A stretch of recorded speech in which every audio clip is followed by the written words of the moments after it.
So, in the spare room, why don't you explain to us why we are surrounded by little bits of plastic? I mean, I guess we both came up with the idea, didn't we, really? That is in, so you said you didn't matter and you're not going to introduce yourself, but I am. I'm going to do it. I'm going to introduce Go for it. me, and then maybe you'll do it too. Maybe.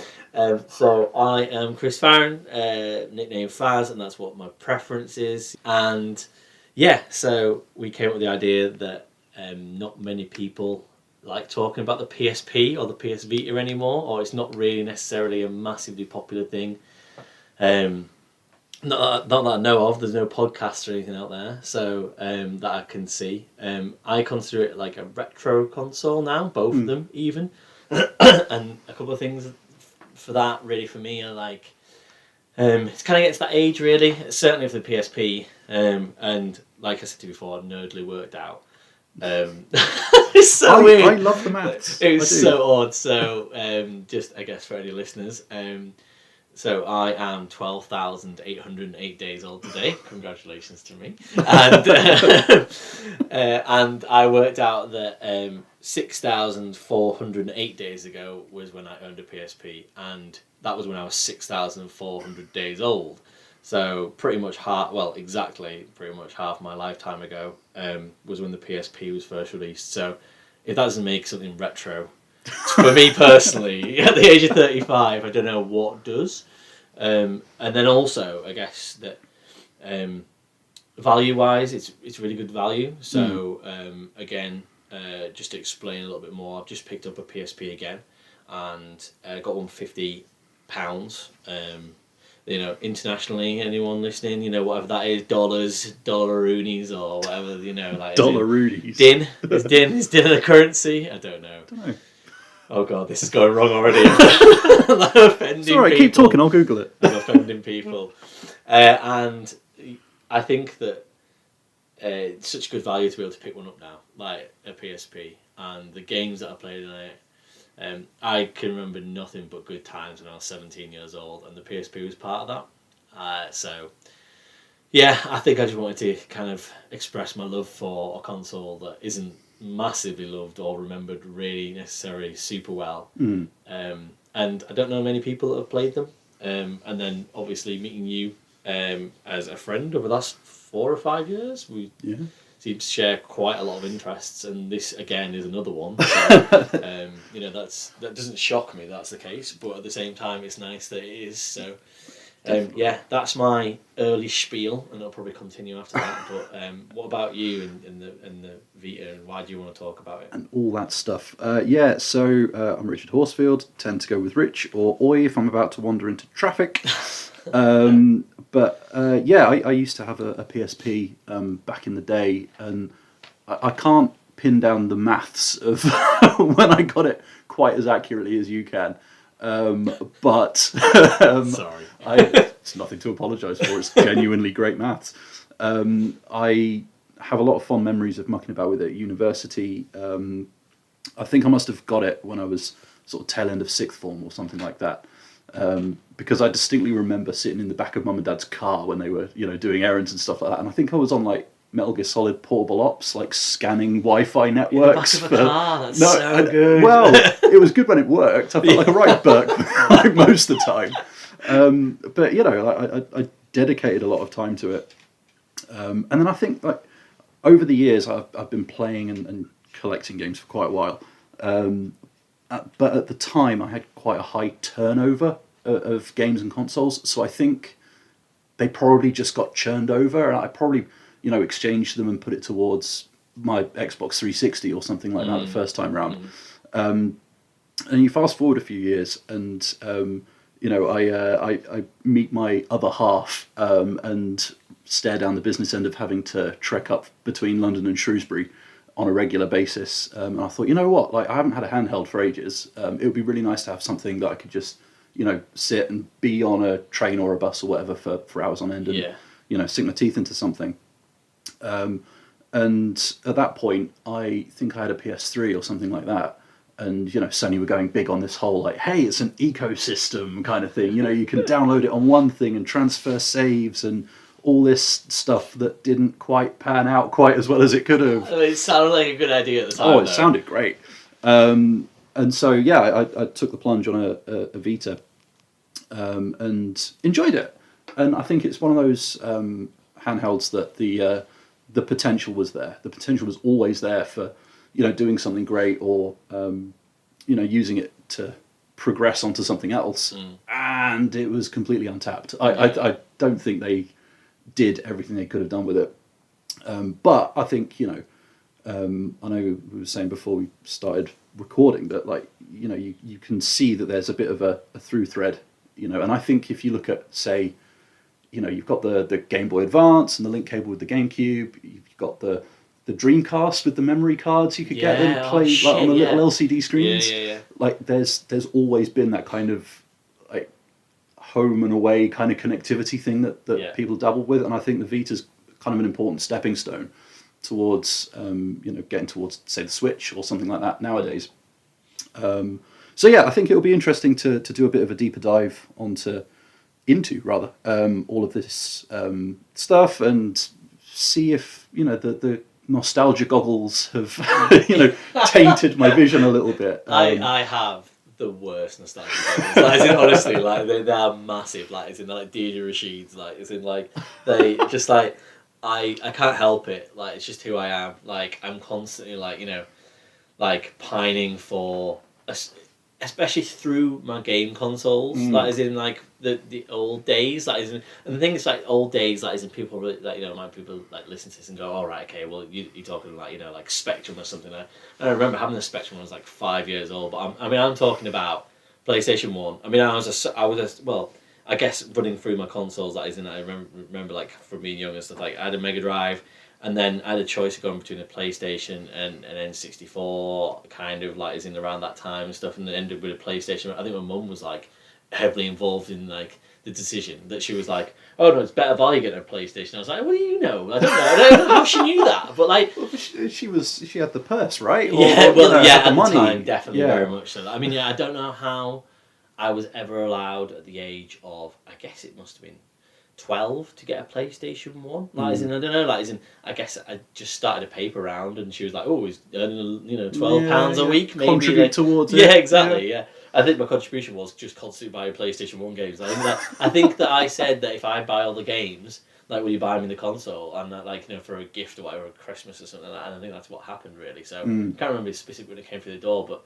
And then evolved to a PS2, and then PS3, PSP, which is obviously the whole point I was talking, and then the PS3, and like, I'm on my 4th PS3 now, like, as in, and for quite a maligned console, in so much that, again, I call it maligned, it was a good seller, but, like, I think PS2 is the best selling console ever, and, yeah, I think so. And like PS3 just didn't match what people thought it was going to be, like you were saying about, like, interactivity and stuff, and it was just, and it struggled a bit with some things. And I think the Xbox 360 was a better performer in a way.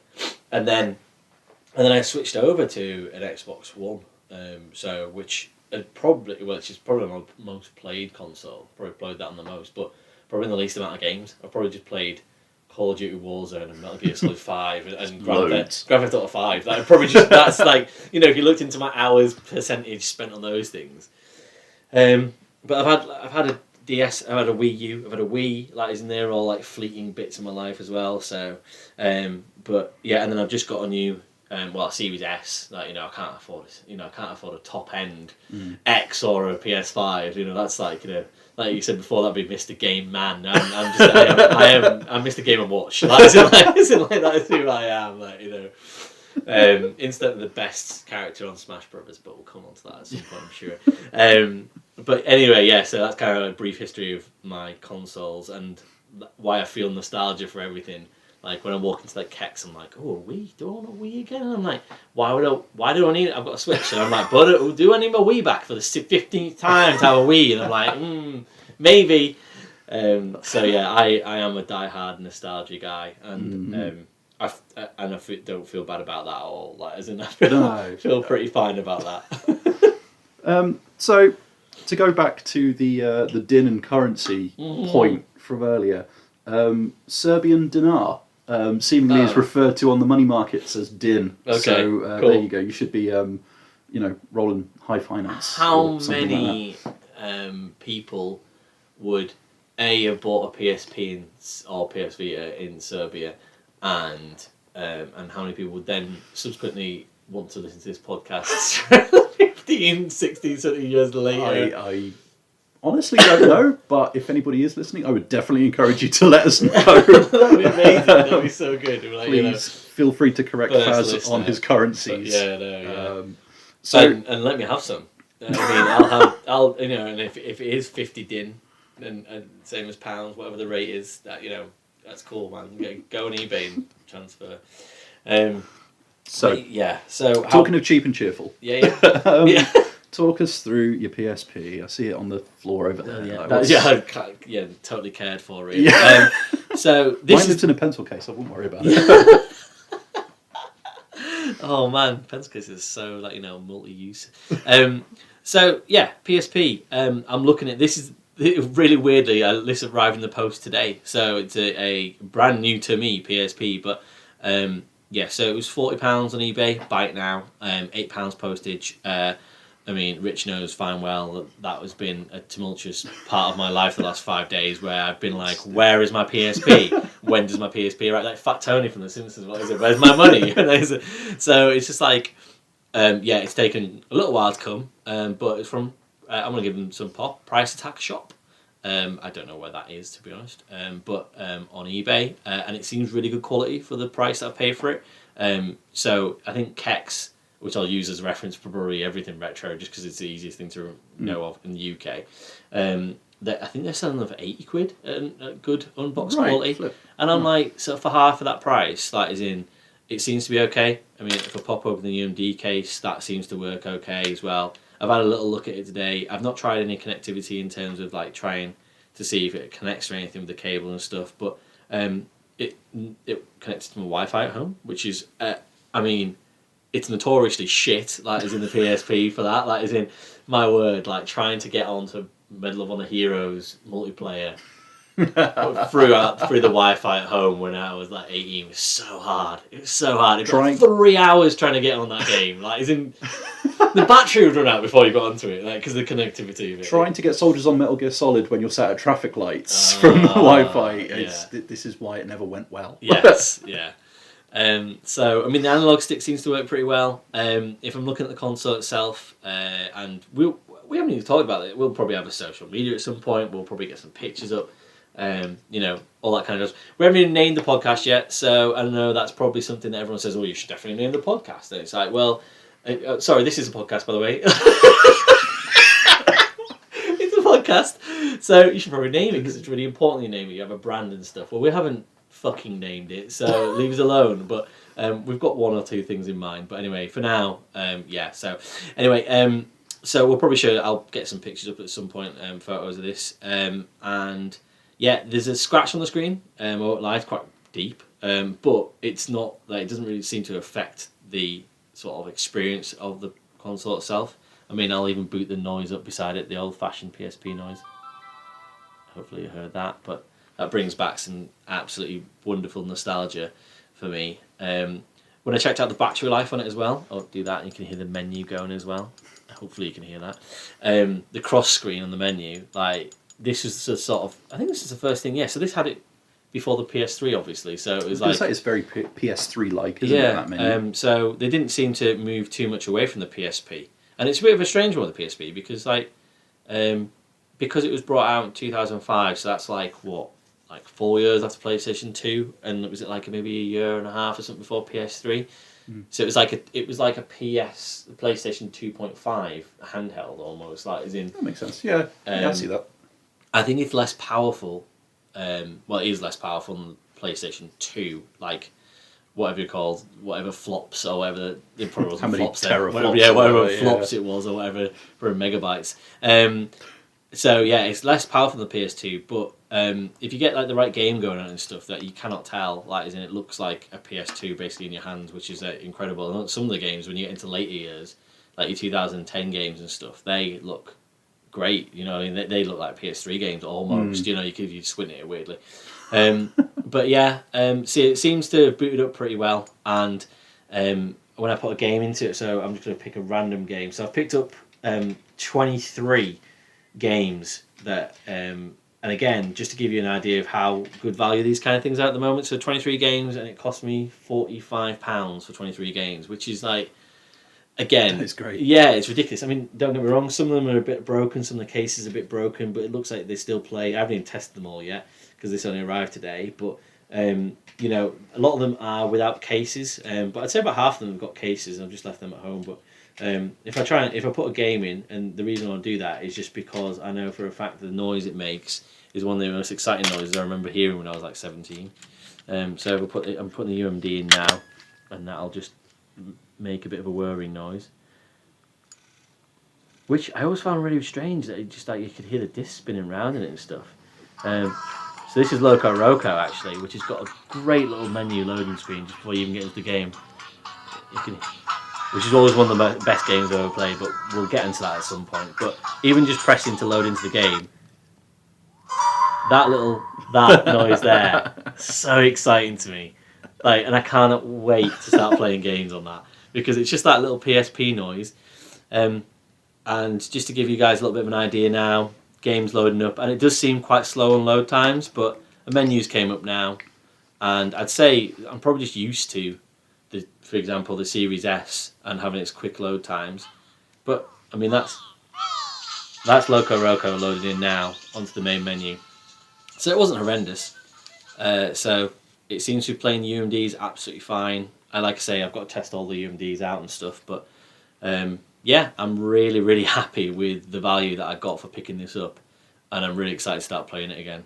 So yeah, I'll tell you what I've just thought, that for mucking about with these over however many years, it's a disc-based handheld, and I've never really stopped to appreciate that. Wild, isn't it? It's mind-blowing. Yeah, like the noise of the disc spinning up. Like, I'm so used to cartridges with stuff. Yeah. Well, cartridges or memory cards. Yeah, like, it's almost like it's one of a kind, I think. I mean, there must be... Yeah, until you start modding consoles down or something like that to handheld size, I would struggle to name another, widely commercially available, disc-based handheld. We're going to take a break here and pop open a Guinness. More beverages. It's going everywhere. Oh shit! Right, okay. I told you. Okay, right. Yeah, that's fine. That's fine. Yeah, so, we are probably going to incorporate some drinking into the podcast. I think, and talk about. We both like IPA a lot, but I just happen to have a really good deal. So I work in retail, and this week on Guinness it was like £12 for 15 cans of Guinness, and then I got my staff discount on that as well, so it's like a tenner. And I was like, I can't not, and I quite like Guinness now. Like, I don't know what's happened to me in my old age, but stouts and like dark beers are like slowly entering me. I think you get to a point where you start growing a beard, and suddenly it's like, oh yeah, dark beers. Yeah. It makes sense now. Beard and beers. Oh mate. Oh okay. Write that down. That could be that doesn't describe the podcast at all, but it's part of it. That could be like a sequel name of some kind. It's parentheses. It's got a name first, but I guess it is a very strange concept to have a disc-based thing, but I know at the time they were like, this is going to change the world, and the fact that they even call them like a UMD, a Universal Media Disc, made you think that Sony just thought this is going to become the thing. Like, it was like, is it a mini disc? Was that a thing mini disc was maybe just a bit before it, possibly. Yeah. I remember being in sixth form, so that is, I guess, for anyone that is, once we get our international acclaim, anyone listening internationally will have been about 16, 17, 18 years old at school. And I remember my friend had a mini disc, and I just remember him having whatever Robbie Williams album was on there, and that's all they could fit onto like one disc. Yeah. And it was like, what was it called? It had a song called like Hot Fudge, and it was like really, really catchy, but it was a shit album as well. And I was like, and this is all you've got on there, mate? And he's like, yeah, that's all I've got. And I'm like, sorry, man. I'm sorry for you that this is what you're going through. Like, But then, I guess, sorry, I do a lot of talking to start off with, like, but something else you could do with the PSP is have music on there. Like, as in, that was something that it was kind of that in between gap of CD into before Spotify just kind of kicked off. Like, as in big, it was like almost like you kind of had your MP3 sort of era where it was like, and you could, you know, we used PSP for that. Yeah, was it that kind of era where you were probably more likely to have an MP3 player that was its own thing rather than putting them on your phone or something like that, right? Yeah. I remember, and hopefully my friend Matt will listen to this because like I'm going to order him to, but also just because he was a PSP user and lover, and I remember I think we broke his car radio because we used his PSP to play the General Lee horn out of his car at full volume off the PSP on the full volume of the radio. His what was it? Is it his Ford? Oh no, Peugeot 206 GTI. I'm sorry, Matt, I butchered your car, but we wrecked his car's radio with that. It's going. So that PSP did that. So there you go. So you know, all however many megabytes were first on one of their memory cards, which was small actually. I think not many. I think the value pack came with a 32 megabyte one. 32 megabytes. I know. I'm sure it was. Grief. Is that right? Possibly. Yeah. Oh, quite no, possibly. There was definitely. I think maybe 256 megabytes was the lowest you could get. It was like hundreds of megabytes, which at the time I was like, yeah, it's good. I can save loads of stuff on that. I can get like 30 or 40 songs out of that, or whatever, and a couple of games and stuff. But that feels again. That's why it's retro. How much it's changed nowadays. Yeah. It's mind blowing, isn't it? I bemoan my 2 terabyte like SSD that I've got for my Xbox. That fills up eye-watering. Yeah, I'm like, there's nothing on here. Like, there's like 300 games. There's nothing on here. Like, there's the 3 games that you've played a lot. Yeah, exactly. Yeah. Call of Duty takes up 150 gigabytes. That is in Warzone. That is. And that's like, you know, I mean, it's free, and I do play it a lot, and I play it for the social aspect of it, but the consideration that is how big that is for one game, considering what you used to save onto consoles of that age, is staggering, really. It might be a good time to talk about, like, I guess, the conversion to Vita and thinking about the memory card situation. So we just talked about that prior to the pod. Yeah. Something I vaguely remember putting me off buying a Vita, even though I was a massive PlayStation guy. Do you want to go through that a little bit? The memory cards that were their own thing. And I mean, if you made this thing nowadays, right, you would probably make it a micro SD or something like that, right? Something sensible. They universal, useful, exactly. Widely used, widely available. They are not. And yeah, back in the day, they were not cheap. They've come down a bit now, mercifully. But I mean, you're talking gigabytes. You know, so it's a jump up from the PSP's stuff.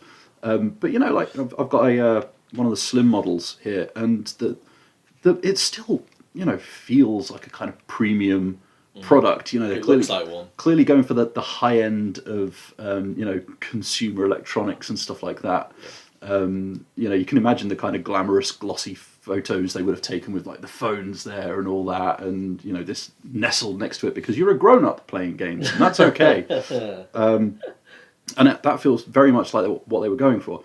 And on the whole, you know, it's kind of a sensible evolution of the PSP. I think, you know, having the second analog stick for one thing, but then, you know, for every sensible design decision, they've got other bits which at the time I can kind of see what they were going for, but in the cold light of day, in, you know, 2023, you look at it and it just feels a bit strange. Yeah. So I remember when the first version came out, you know, it was a bit chunkier, had a bit more heft to it, and I can imagine, well, I remember it in theory being more comfortable to hold, but because they have this kind of touch pad on the back of it, it was a little bit wider on the first model, so you would constantly be accidentally hitting it.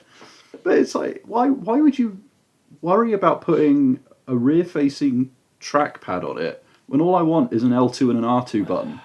You know, it's.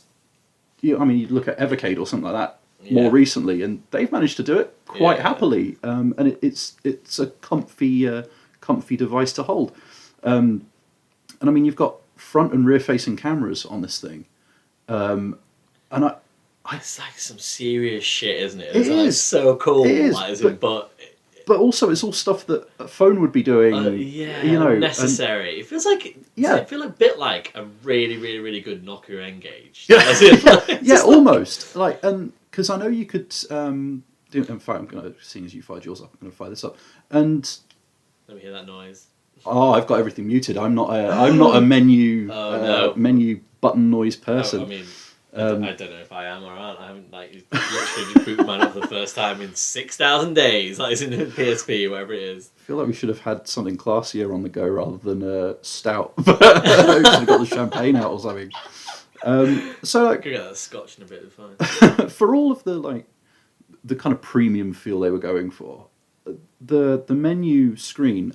I prefer the PSP. It's just bubbles, isn't it? It's bubbles. It feels quite kiddie-ish. It feels looks quite like young. a level on Little Big Planet. Yeah. Do you know what I mean? Actually, and it would make more sense if you put a theme on it, which you can do. You can put themes on it, but it's still bubbles. But you've got stuff on here, you know, like the music and the videos and things like that. And I remember when I first got my Vita, it came with a digital copy of The Amazing Spider-Man and stuff like that. And it's, you know, is anybody going to watch stuff on their Vita? But at the time, you weren't really likely to watch it on your phone. So, you know, it I guess had its place in time. But, you know, there's a lot of stuff on here that feels surplus to requirements, you know? And I think it kind of comes across in a lot of the games, because I've been, you know, playing them on and off for quite a while, and you get something like a Tearaway or something like that, where, you know, all of the extra bells and whistles that the console can do, it is all kind of baked into the story, and it has a point, but ultimately feels a bit like a really, really, really well done tech demo that lasts a good few hours.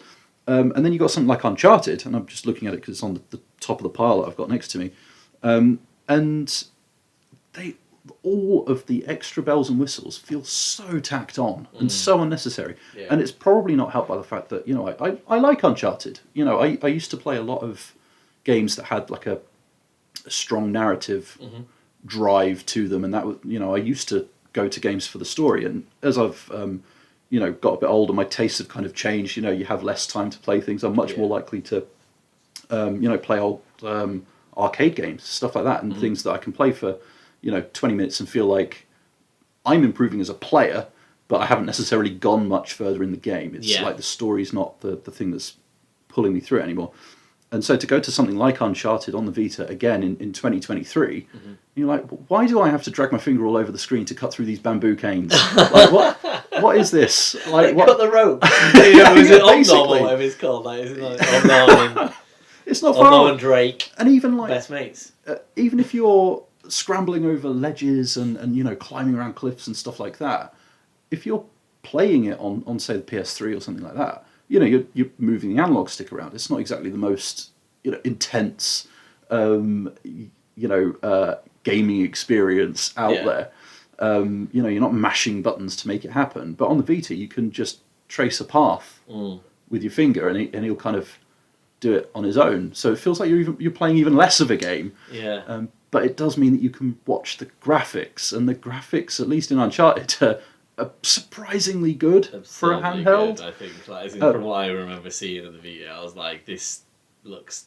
I wasn't, so when Rich was referring to like a premium, like being a premium console, I think at that point in my life, but 2012, what was it about? There or thereabouts. So I was just like, between jobs and stuff, and like I was not a premium member of the gaming console community. I remember round about that time, and I'm going to share this story just because again it's another game console thing. I just remember I had my third PS3, and the PlayStation, not nefariously, but had been obtained through. So this is going to sound weird. Money that wasn't mine. Now, That does I sound didn't weird. steal the money. Was it Serbian Dinar? Yeah, untraceable. But me and my flatmate at the time came across some money, like it's in, and you know, like it's like, and we sat on the money thinking this is someone else's money, but then nobody ever came for the money, and we were sat in this flat for like 2.5 years, and there was just some sizable, I'd say, for a person my age, like sort of early 20s, like, you know, £1,000-ish, like, isn't it? Really? I don't even hear that, like, in the back of a drawer. Like, isn't it? Really? Yeah. What, you just moved into this place and it was So there? we moved to a flat in Salford, and, I don't know, can you incriminate yourself in a podcast? Anyway, yeah, you can, but... But we're too far gone Sorry, now, wait, so... when's it? Wait, are we in America? Is the Statute of Rights run out? I don't know. Anyway, whatever. Anyway, so... I didn't know this story. This is great. So, bought a PS3, and lots of Chinese. Like, as if we got Chinese in this money. Like, anyway. So you ate the evidence. Yeah, exactly. No one knows about it. There's no CCTV evidence. Greater Manchester Police. More important things to worry about. And yeah, so anyway, bought a PS3 and started playing it again. And I was like, oh, it's great to have a PlayStation again. And I think we had an Xbox in the flat as well. But and I'm really sorry. I don't know whether or not my mate. I probably won't because he's a bit of a selfish bastard. You know, but he's like, you know, I absolutely love you, Stu, but you're a selfish bastard sometimes. Anyway, but he might listen to this. His girlfriend at the time, Moonface, is what I refer to her as, or did refer to her as, and she had a very round face. Anyway, so Do you want this edited? no, not at all. That isn't like no. I kind of want this. You know, it's not therapy or anything. And wait, how long is this pod going to be? Right. Anyway, so but yeah, she decided that Stu was not being as true to her as she thought he should be. My understanding was, and this is completely from a non-biased point of view, that even though it was like my friend. Like, Stu's too much of a pussy to be doing that kind of stuff, like too much of a good kind of guy to be doing that kind of stuff. There's no way that was happening at all. But I came back from work one day and found that the flat had been trashed, basically. Oh no, I didn't find it, Stu found it. But then he told me that the big cathode TV had been dropped on the new PS3. Like, as in, and it did not work anymore. And I was on the last level of LA Noire. Oh, and no. I couldn't get the discount. And had to sell it for parts afterwards, and so is that karma? Yeah, absolutely, that was karma. No. Like, that was thoroughly deserved. Like, as in, you know, but he still owes me a PS3. I feel like maybe or something, or a Chinese. You know, probably that would probably feel like the Chinese most... feels like the happy middle ground. Yeah, I think it? so. Yeah. So there you go, Stu. You owe him a Chinese. Yeah, exactly. So that's probably fair. But anyway, so I wasn't a premium customer back in those days, and so I never owned a Vita, and it felt like I was probably a bit priced out by the memory card situation, and also like the games and stuff. And it was like, you know, I was into like playing sort of the end of PS3 sort of games, like picking games up for like 15 quid and stuff, rather than you know, like Uncharted and stuff like that. So it was like, I never really got into the Vita, and I regret that, but hopefully it'll be rectified a little bit because we have a little bit of a pass around, won't we, between us over absolutely. the next few weeks. It's a binding verbal contract there. So, like, it's been recorded now. So exactly. Definitely binding. Just like the incriminating evidence, but you know. But I mean, the games is an interesting point though, because they were expensive, and some of them still are. But compared to some of the consoles I could name, they're actually not too bad. At least, you know, in 2023 money. But the Vita is a weird one because I think it's probably the console where my digital library was bigger than my actual physical, you know, disc or cartridge library, and so it does occupy a strange place for me, and especially going back now. In fact, I haven't told you this. This would be fun.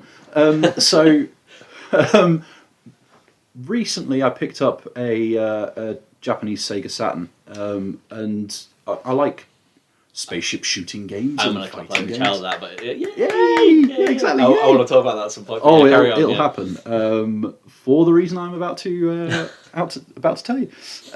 So, quite a few of the games for that are eye-wateringly expensive nowadays. And I mean, we're talking potentially hundreds of pounds for a disc, which is insane. You know, if I'm paying money like that, I want to make damn sure that a fair chunk of it's going to the developer, which I know it's not. So, you know, it feels ridiculous.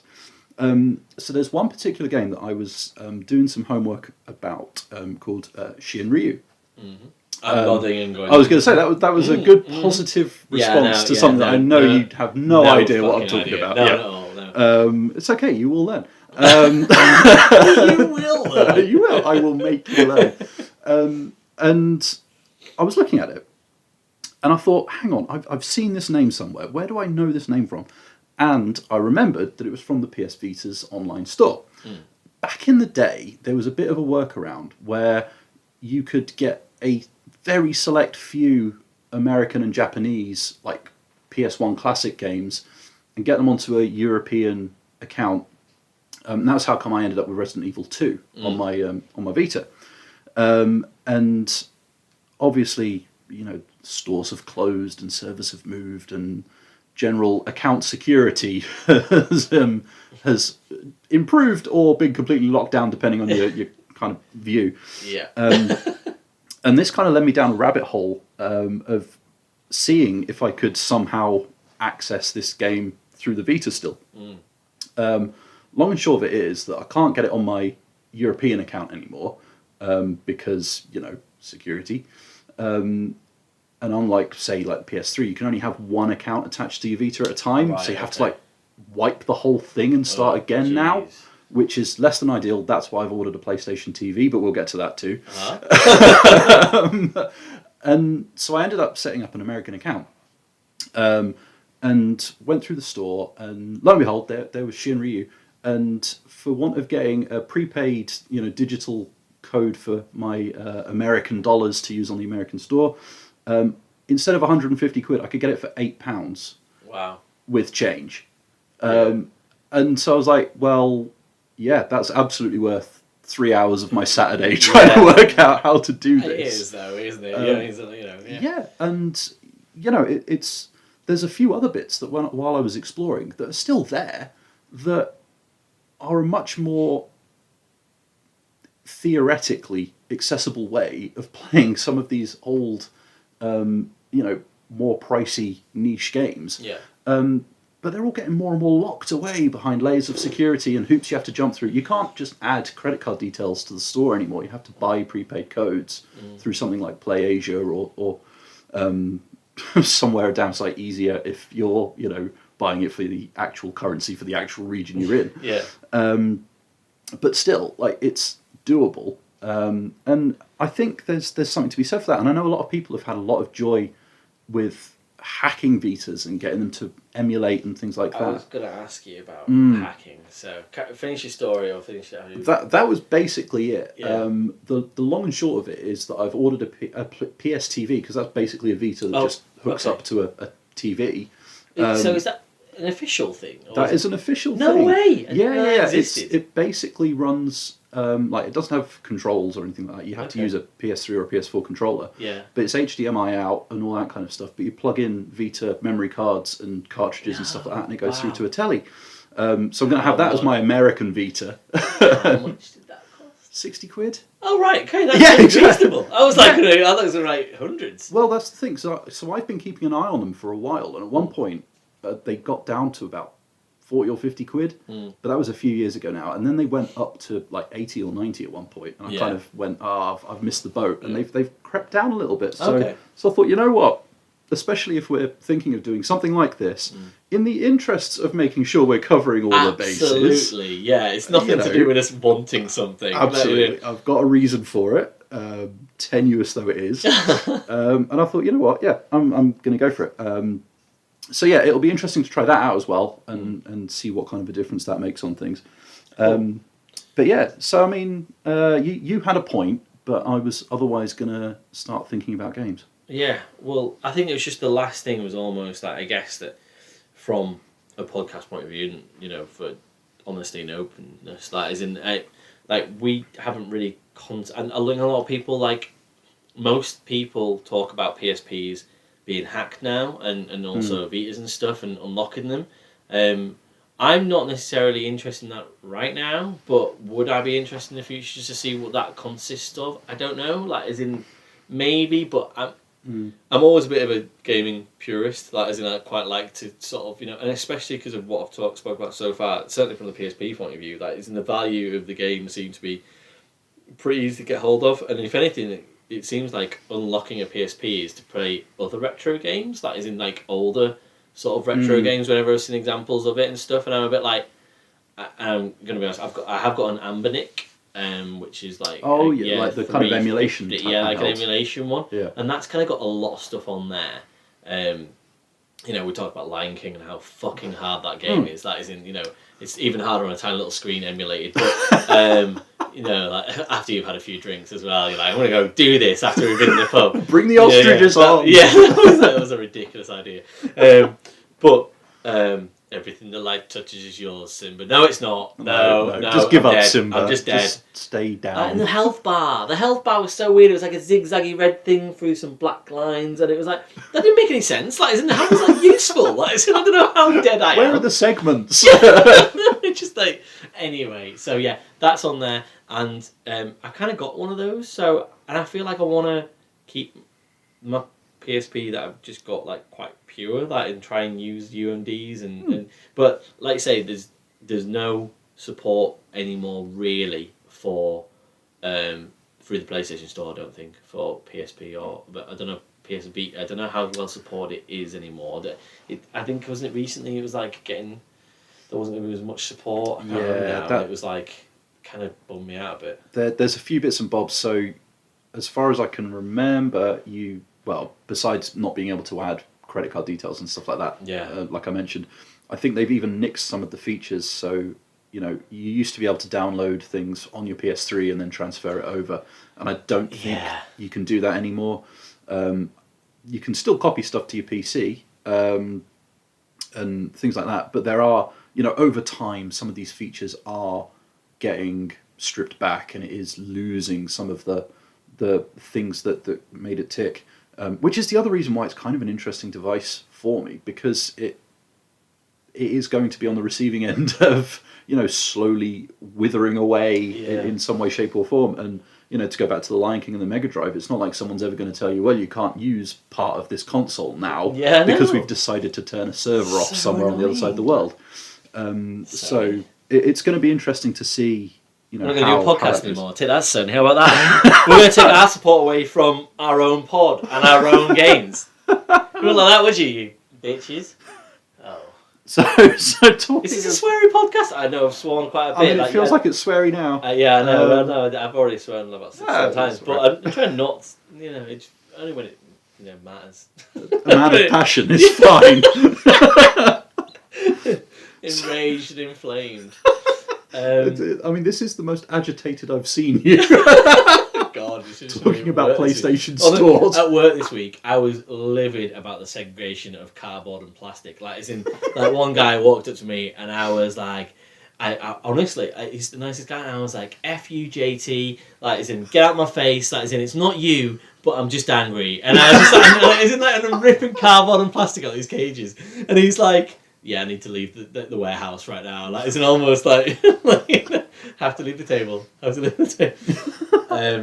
okay, yeah. so maybe not quite the angriest I've seen you. No, but that's that's just hearsay. You know, I could be telling a lie. So, do you want to take a quick break before we get into anything else? Well, I was going to suggest, why don't we because if we're getting together to do more recording in a couple of weeks, why don't we just introduce the game that we're going to be playing, and then talking about next time, we'll put some kind of interlude in and then pick it up to do the rest of it. Sounds great. All right, cool. So I am going to be, I guess, call it a review maybe. I guess we're going to do like a bit of a retro review, but also get our sort of thoughts and feelings about the games and sort of around that time and stuff, like everything what I can remember that isn't addled with alcohol and children. So I'm going to be looking at Archer McLean's Mercury and also its sequel, Mercury Meltdown. Archer McLean was like a developer in the UK. It was quite a big deal, and he actually died in December this year. That is in 2022. Oh, that recently. Yeah. So was it mentioned in Retro Gamer or something like that? That's yeah, I saw I think the name. it was. Yeah. I was surprised if it wasn't, but yeah, and he developed the first Mercury game, and that was actually a launch title on the PSP in this country. I should really turn my phone off during a podcast, shouldn't I? Anyway, 45 minutes in. yeah, no, yeah. Sorry, it's happened now. Ding dong, and yeah. So, and I sort of not a spoiler or anything like that, but I found a real affinity for that game, and almost it felt like a really good portable game, and almost like a lot like the perfect kind of amount of fun. So I'm really looking forward to playing that again because I haven't played it in like 17 years, and Mercury Meltdown came out maybe like a year and a half after that, I think it was maybe, and it was a different developer. Archer McLean split from, I can't remember which developer it is the second one. I will find out before we start playing them, and yeah, and again it was just like they were both really quite well reviewed at the time, and I remember just loving them both. That isn't so. I mean, there's definitely some quirks and stuff, and it maybe wouldn't work. And I know it got ported to the Wii. I think the PlayStation 2, PlayStation 3 had a port as well and stuff, and they weren't as good. I think it kind of works. It's a bit of a handheld sort of game, so yeah, I won't talk about it much more because obviously we want to talk about it in a bit more detail next time. But yeah, that's or whatever we do. I don't really know. In the next bit of people you hear speaking, which will be us again. That's what I'll be talking about. So how about yourself? I mean, I'm kind of looking forward to the Mercury thing though, because I remember being quietly in awe of the physics of the blob as it's moving around. Yeah. Assuming I've remembered the right game, which I might not have. Yeah, no, you're good. There's a blob. No, you're all right. Yeah, it's cool. fine. Yeah. So I'm going to be doing Uncharted Golden Abyss, mainly, well, for two reasons, I guess. As far as I can remember, pretty sure it was a launch title, so, yes. Good place to start. But as one of those launch titles, it kind of has that obligation to basically cram as much bump as it can around the bells and whistles features of the console as possible, whether you like it or not, and you are going to sit there and you are going to take that. So I'm kind of curious to dive back in and see if there's still a game there. Okay, that makes sense. Yeah. So like I was saying earlier with the whole path finding on the ledges and things like that, from the opening chapter or two I've already mucked about with, it feels like a fair chunk of that's going to be taken away from me. So it's going to be interesting. I guess we will come back together at some point soon and chat about how we've got on. Yeah. I mean, I think that we talked about as well, like what we're going to try and do over this series or however long it runs for and things that is in whatever we do with it. Like having a bit of a swap and stuff. So, I mean, I've never, like I've alluded to before, I've never played a Vita.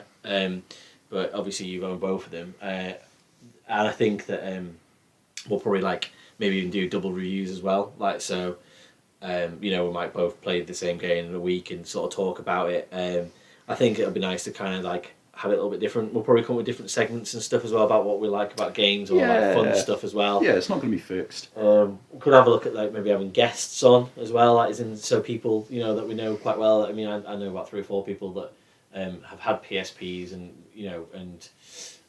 would like to get back into talking about some of them stuff and try and grow the community a little bit. I think because it just doesn't feel like there is as much as the one as we'd love really. So and just get people chatting a little bit and sharing stories like your one involving Chinese takeaway drop tellies and despair. Yeah, that's the name of it. Despair. That's what that story is called. But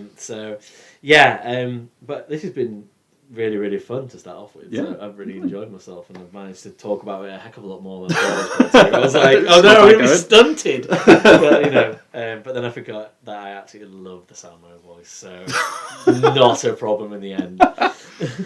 Alright, cool. Well, let's leave it there then. And cool. see you next time. Yeah. Bye guys.